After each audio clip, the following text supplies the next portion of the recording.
తాకట్లో ఉన్న మీ బంగారాన్ని విడిపించి ఆ రోజు ఆన్లైన్ రేటుకి కొంటాం. Sharma gold company.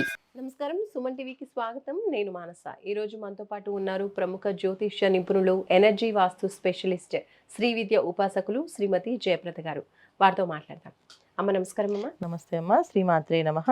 అమ్మ, ఇప్పుడున్నటువంటి బిజీ లైఫ్లో అసలు అంటే ఇతరులకి మంచి చేస్తే మనకి మంచి జరుగుతుంది, చెడు చేస్తే ఎక్కడ మనకు చెడు జరుగుతుందో అని అనుకునే వాళ్ళు అసలు ఉన్నారంటారా? ఎందుకంటే కొంతమంది అంటూ ఉంటారు, పెద్దవాళ్ళు ఏం చేస్తే అది పిల్లలకి, అది మంచి కావచ్చు చెడు కావచ్చు, పెద్దలు మంచి చేస్తే మంచి జరుగుతుంది, చెడు చేస్తే ఖచ్చితంగా తమ పిల్లలకి తగులుతుంది అని అంటూ ఉంటారు. అలా భయపడి జాగ్రత్తగా ఉండేవాళ్ళు కొంతమంది ఉంటారేమో, కానీ ఇప్పుడున్నటువంటి పరిస్థితుల్లో అలా ఆలోచించే వాళ్ళైనా ఉన్నారంటారా? నిజంగా ఈ పాపాలు అనేవి ఇలా తగులుతాయి అంటారా?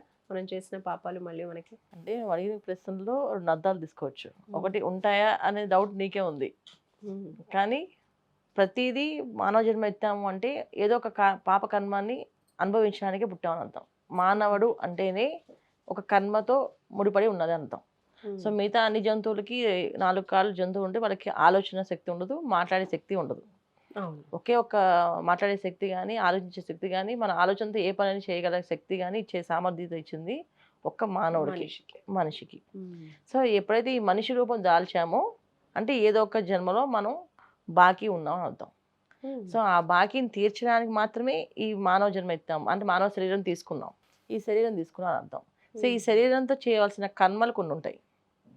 అయితే ఏంటంటే ఈ శరీరం తీసుకున్నప్పుడు ఈ శరీరం ఎవరిది అంటే ఏ ఇంట్లో పుట్టామో ఆ ఇంటి వాళ్ళ కర్మ ఏదైతే ఉందో అది అనుభవించడానికి వీళ్ళకి వాళ్ళకి కాస్త ఉంటుంది. ఆత్మ వేరు, మళ్ళీ శరీరం వేరు. అవును. ఈ ఆత్మ ఇందులోకి వచ్చింది అంటే ఆత్మ కొన్ని కోరికలు ఉంటాయి, దాన్ని తీర్చుకునే బాధ్యత వీళ్ళకి ఉంటుంది. అలాగే శరీరానికి కొన్ని కోరికలు ఉంటాయి, దాన్ని తీర్చే బాధ్యత కూడా ఈ ఆత్మ తీసుకున్న శరీరం తీసుకున్న రెండింటికి కలిపి ఉంటుంది లింక్. ఇవి కాకుండా పాపము అని అంటే ఏంటంటే ఇవాళ రోజున పాపము అంటే మీ దృష్టిలో ఏమిటి పాపం? ఏంటి పాపం అంటే నిన్ను అడిగితే నువ్వు పాపం పనులు పొద్దున్న లేచి పాపం ఏమైనా చేస్తావా అని అడిగితే ఏం చెప్తావు? ఏం చెయ్యము అని చెప్తాం. అసలు పాపం ఎలా ఉంటుందో తెలుసా? పాపము అంటే ఏంటంటే మనము ఎదుటి వాళ్ళని బాధ పెట్టినా అది పాపం కింద ముడిపడుతుంది. మనం పొద్దున్న లేస్తే ఎంతమందితో కోప్పడుతూ మాట్లాడుతుంటాం, ద్వేషంగా మాట్లాడుతుంటాం. ఇంట్లో వాళ్ళని ఎంతమంది నచ్చుకునే బాధపడతామా? మనకంటే పెద్దవాళ్ళని ఒక్కరోజు పెద్దవాళ్ళైనా సరే ఏదో చెప్పి మాట్లాడకూడదు, ఇది పాపం కింద వస్తుంది. మాట్లాడామనుకోండి పాపం కింద వస్తుంది. చిన్నపిల్లలు నీకేం తెలియదులే మాకు తెలుసు అంటారు, మనం ముద్దుగా నవ్వుతూ వదిలేస్తాం వాళ్ళని, అది కూడా దోషం కింద వస్తుంది. అయితే ఏంటంటే 12 సంవత్సరాల లోపు పిల్లలు ఏ పని చేసినా అవి తల్లిదండ్రుల అకౌంట్లో పడతాయి. ఓకే. 12 ఏళ్ళలోపు పిల్లలు ఏ పాపం పనులు చేస్తారు అంటే తెలియకుండా వాళ్ళు చేసిన పనులన్నీ తెలియకుండా పిల్లలు కొంతమంది చిన్నప్పుడైతే పిచ్చుగోళ్ళు, తర్వాత మనం మా చిన్నప్పుడైతే మేము పిచ్చుగోళ్ళు వాటిని తెలియకుండా తీసేసేవాళ్ళం. పిచ్చికి వచ్చింది ఎన్ని గుళ్ళు పెట్టించి చూద్దాం అని చెప్పి అన్ని తీసేసి ఆ గుళ్ళంతా పాటు చేసేస్తూ ఉండేవాళ్ళం. అవన్నీ కూడా దోషం కింద వస్తాయి. అవి ఎవరికి వస్తాయి? తల్లిదండ్రులకు వస్తాయి. సో ఈ కాలంలో చేసే ఏ పని అయినా తల్లిదండ్రుల కింద వస్తాయి. సో పెద్ద అయిన తర్వాత 12 ఏళ్ళ తర్వాత ఆ శరీరానికి ధర్మం ప్రకారంగా వాళ్ళ ఆత్మ ప్రకారంగా వాళ్ళ పాపం వాళ్ళకే ఉంటుంది అకౌంట్. ఇది తల్లిదండ్రులు చేసిన పాపం అంటే పితృదోషాలు మన జాతకంలో చెప్పుకుంటుంటాం. పితృదోషాలని ఏర్పడుతుంది. దోషము అంటే ఏంటి అంటే ఒకరిని దూషిస్తే వచ్చింది దోషం, అంతే. సో మన పొద్దున్న లేసి ఎంతమంది దూషిస్తూ ఉంటాము, అవన్నీ కూడా దోషాల కింద వస్తాయి. ఇవన్నీ కూడా చిత్రంగా కూర్చొని రాస్తూ ఉంటాడు చిత్రగుప్తుడు. అంటే ఏ విషయమైనా మనం చేసే మంచి రాస్తాడు, చెడు రాస్తాడు, చేసే ప్రతి పని చర్య రాస్తుంటాడు. ఒక మనిషిని మోసం చేస్తున్నాం, ఆ మోసం చేసినందుకు రాస్తాడు. ఈ మోసం చేసినందుకు ఆయన బాధపడేది ఎంత బాధపడ్డాడు, అది ఎన్ని రోజులు పడ్డాడు, దానికి ఒక వడ్డీ చక్కెర వడ్డీ కలిపి మళ్ళీ వీళ్ళు అనుభవించాలి. సో మనం తీసుకోండి తల్లిదండ్రులు పాపము అని అనుకుంటే చాలా ఉంటాయి. వీటిలో తీసుకుంటూ వెళ్ళడానికి చాలా విషయాలు మనం మాట్లాడుకుంటూ వెళ్తే ఇవాళ ఒక ఎపిసోడ్ సరిపోదు, మనకి ఒక రోజు సరిపోతుంది, అంత మాట్లాడుకోవాలి. అయితే ఏంటంటే మన పెద్దవాళ్ళు ఏం చెప్పారో మన సాంప్రదాయం ప్రకారం ఏంటంటే చిన్నప్పటి నుంచి ఏ విత్తనాలు నాటితే అవే పళ్ళు వస్తాయి. సో పిల్లలకి మంచి అలవాట్లు అంటే ఇంటికి ఎవరిని వస్తే నమస్కారం చెప్పడము, గౌరవంగా కూర్చోబెట్టడము, మనకంటే వయసులో పెద్దవాళ్ళని గౌరవించి మాట్లాడాలని చెప్పి, మనకంటే పెద్దవాళ్ళతో వాదించకూడదని చెప్పి ఇవి నేర్పించారు. ఆ ప్రకారంగా చాలా ఏళ్ళు చాలామంది అలాగే ఉన్నారు. వాళ్ళకి వాళ్ళందరూ బాగున్నారు.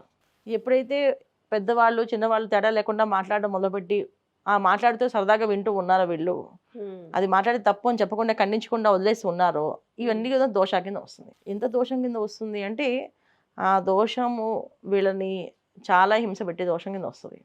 చాలా మంది ఎంతో కష్టపడి సంపాదిస్తున్నా సరే డబ్బు సంపాదన నిలబడదు. అవును. ఈ సంపాదన నిలబడకపోవడం కారణం కూడా ఈ చేసిన దోషాలే.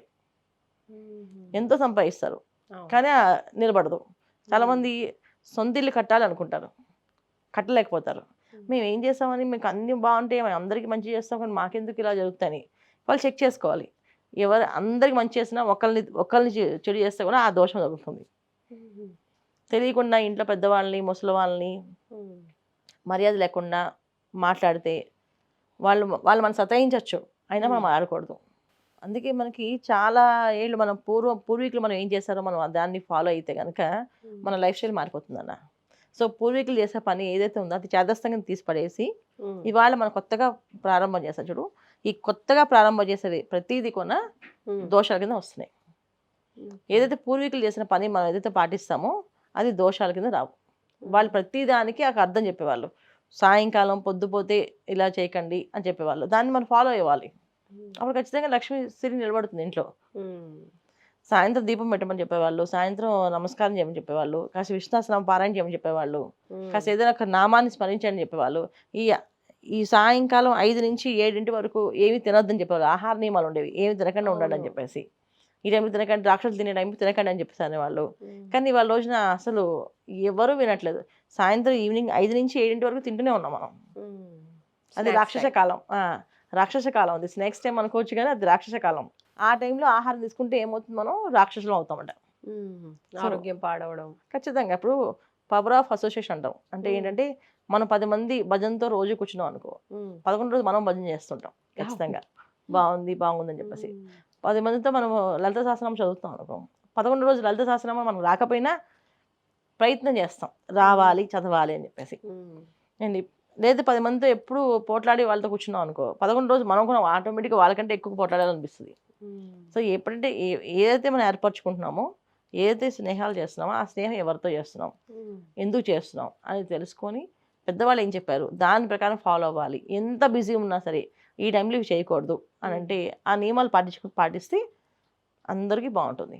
పాటించకపోతే దోషాలు అనేది ఏర్పడతాయి. సో పిల్లలకి వస్తాయంటే మరి ఎవరు అనుభవిస్తారు? ఇప్పుడు మన ఆస్తి ఎవరికి ఇస్తున్నాం? పిల్లలకి. మరి అప్పుడు మనం చేసే దోషాలు ఎవరికి వస్తాయి? వాళ్ళకి కదా వస్తాయి ఖచ్చితంగా. ఇందులో తెలియకపోవడానికి ఏముందో. అయితే ఎవరికైనా దోషం ఉన్నా వాళ్ళు ఏంటంటే చాలామంది చూడు పూజలు బాగా చేస్తుంటారు కానీ వాళ్ళకి ఆస్తి నిలబడదు, ఐశ్వర్యం నిలబడదు, తర్వాత మన సరైన ఉద్యోగం ఉండదు. ఎందుకంటే తల్లిదండ్రులు చేసిన దోషం వీళ్ళు అనుభవిస్తున్నారు. వీళ్ళు చేసే ప్రతిదీ ఇప్పుడు దాన్ని నివారణ చేయడం సరిపోతుంది. ఆ దోషాన్ని నివారించడానికి వీళ్ళు పుణ్యం సరిపోతుంది. వీళ్ళు మంచి ఎవరితోటి ఎదురించి మాట్లాడలేదు, వీళ్ళు చాలా వినయ విధేయతలతో ఉన్నారు, ధర్మ మార్గంలో నడుస్తున్నారు. ఈ ధర్మం అంతా ఏంటంటే ఈ దోషాలు నివారణ చేయడం సరిపోతుంది ఫిల్టర్ చేయడానికి.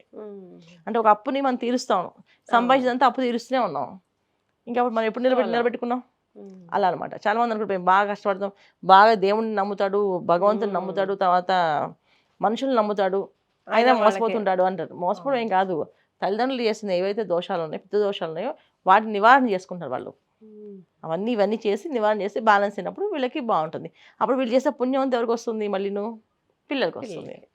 కొంతమంది చూడండి తల్లిదండ్రులు ఉండగా ఆస్తిని అనుభవించలేరు, తల్లిదండ్రులు చనిపోయిన తర్వాత వీళ్ళు మంచిగా వాళ్ళు చాలా సెటిల్ అయిపోయి బాగా సంపాదిస్తుంటారు. అయ్యో మా నాన్న లేకపోయారు ఈ చూడడానికి, మా అమ్మ లేకపోయింది చూడడానికి అని అనుకుంటుంటారు. ఎందుకు వాళ్ళ పుణ్యమే వీళ్ళకి ఆ భాగ్యం. సో మనం ఏ విత్తనం వేస్తే అవే పళ్ళు వస్తాయి. మనం వేప విత్తనాలు వేస్తే వేప పళ్ళు వస్తాయి, మామిడి విత్తనాలు వేస్తే మామిడి పళ్ళు వస్తాయి. సో వేప విత్తనాలు వేసి మామిడి పళ్ళు రావాలని ఎదురు చూస్తే రాదు. సో మనం చూసే ఆలోచన విధానం పిల్లలకు నేర్పించవలసిన విషయం ఏంటంటే మనకంటే ఒక రోజు పెద్దవాళ్ళని గౌరవించే మాట్లాడాలి. వాళ్ళు డ్రైవర్ అయినా కానీ క్లీనర్ అయినా కానివ్వండి. పూర్వము డ్రైవర్ బాబు అని పిలిచేవాళ్ళు, ఏ డ్రైవర్ ఇట్రా అని పిలిచేవాళ్ళు కాదు. ఇవాళ డ్రైవర్ని పేరు పెట్టి పిలుస్తున్నారు, అలా పిలవకూడదు. ఇలాంటి కొన్ని నియమాలు మనం మార్చుకుంటే లైఫ్ స్టైల్లో ఖచ్చితంగా మంచి జరుగుతుందన్న. రైట్ మా, ధన్యవాదాలు. నమస్తే మా, శ్రీమాత్రే నమః.